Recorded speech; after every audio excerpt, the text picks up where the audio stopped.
दुकान बंद करने का समय हो गया था। तभी दो औरतें आ गई। भैया साड़ी दिखा देना कॉटन की चुनरी प्रिंट में। आज अनिल का खुशी का ठिकाना नहीं था।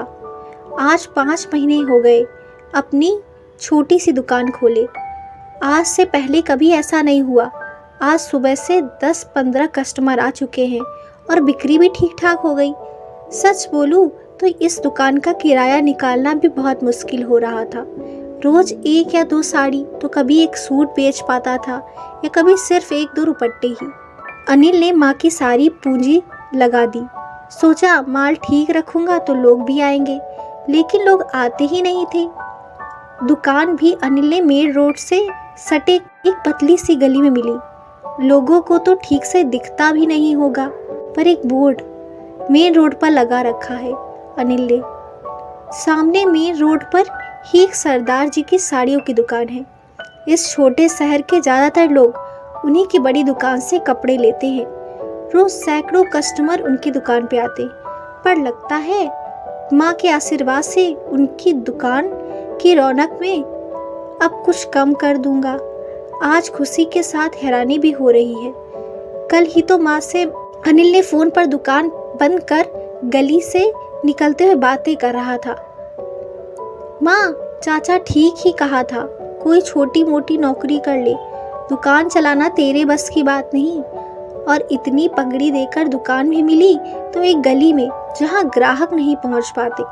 सारे ग्राहक तो मेन रोड पर बड़ी दुकान में चले जाते हैं। किराया निकालना भी मुश्किल हो रहा है। परिवार कैसे चलेगा माँ? और बच्चों को कहाँ से पढ़ा पाऊंगा? अनिल कल से बहुत मायूस था और परेशान भी। सच बताऊं तो अनिल रो पड़ा माँ से ये सब कहते हुए। कोई नहीं बेटा, अब दुकान खोल ही ली है तो धैर्य रखो। किसी चीज में सफलता अचानक नहीं मिलती। देखना भगवान सब ठीक करेंगे। माँ का आशीर्वाद ही है, कल ही उन्होंने कहा। और आज दुकान पर थोड़ी रौनक हुई आई। ये दोनों पैक कर दीजिए। उन्हें साड़ियाँ पसंद आ गई।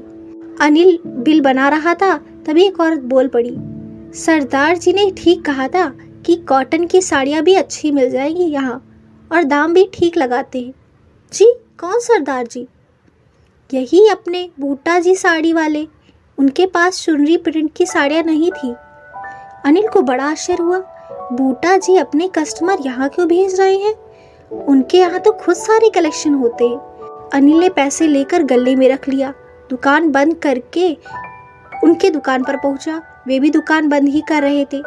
बूटा सिंह जी, आपने अपने ग्राहकों को मेरी दुकान पर भेजा? ओए नहीं जी, बस उन्हें जो चाहिए था वो मैंने दुकान पर नहीं था तो अब आपकी दुकान बता दी। मैं जानता हूँ इनकी दुकान पर सब होता है। उनके वर्कर साड़ियाँ समेट रहे थे। उनमें कुछ वैसे ही साड़ियाँ भी थी। इसमें कोई आपका नुकसान नहीं होगा ना बूटा सिंह जी? नुकसान की क्या बात है जी? सबकी गृहस्थी चलनी चाहिए। तुम्हारा भी तो परिवार है। अनिल ने सोचा शायद इन्होंने कल फोन पर माँ से मेरी बात सुन ली थी। अनिल बूटा सिंह से कहता है, मैं इस बात से खुश हो रहा था कि ये सब माँ के आशीर्वाद से हो रहा है, पर ये सब आप? ओह नहीं पुत्र, ये सब माँ का ही आशीर्वाद है।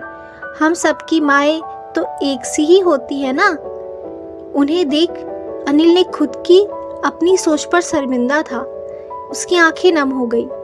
बूटा सिंह ने कहा, मेरी माँ ने मुझसे ये कहा था, अपने साथ साथ दूसरों के पेट का भी थोड़ा ध्यान रखना चाहिए। अनिल को इस कंपटीशन के दौर में ऐसी बातों की कतई उम्मीद नहीं थी।